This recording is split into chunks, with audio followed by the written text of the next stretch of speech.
Back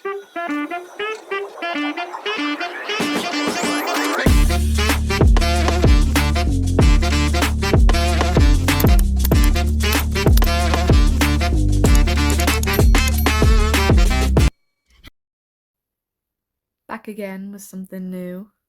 A podcast on hidden criminal truth. The Think About It podcast, where I do the talking so you can think about it. It's Lily, and before we get into it, I'd like to disclaim the upcoming themes that may trigger many people. The following themes include cannibalism, murder, kidnapping, and SA. Albert Fish, a monster in disguise, this sadistic serial killer goes by many names. Moon Maniac, the Grey Man, Brooklyn Vampire, Werewolf in Disguise, and the Boogeyman. Known by his crimes, Hamilton Howard Fish, formerly known as Albert, was a cannibal, serial killer, child molester, and much more.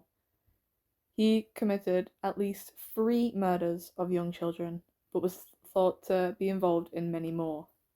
Born 19th of May, 1870 in Washington, D.C., United States, Albert Fish was put into an orphanage by his mother, where he was beaten and learned he actually quite enjoyed physical pain and would get a physical reaction and then bullied with the nickname Ham and Eggs by the age of 5.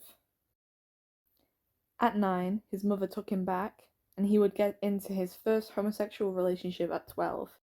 In the 1890s, at the age of 20, he became a male prostitute and visited male brothels. Unfortunately, along this time, he would also end up eventually realizing that this was not enough for him, as he would later become a predator for little boys, to then also be incarcerated by the Sing Sing prison, where he would continue his fantasies with other male inmates.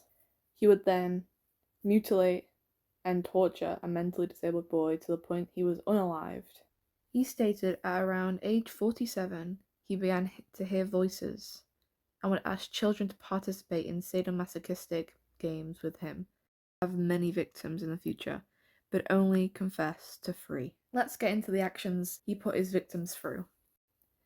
Fish attacked perhaps hundreds of children, though only ever arrested for 1, which was Grace Budd. Detective William King tirelessly tracked Fish, but only could lead him to 1, focusing on his last victim, Grace, an 11-year-old girl kidnapped after Fish presented himself as Frank Howard, a wealthy farmer, and received permission to take Grace to a birthday party, but when she never returned, papers covered the case rather quickly. He was only then discovered and caught years later when this sadistic man wrote a letter that was very detailed to Grace's parents on November 11th, 1934, in which King, the detective I spoke about earlier, traced the stationery back to Fish. Unfortunately, they were very late, as Grace's remains were found behind Wisteria Cottage. Only her skeleton was there.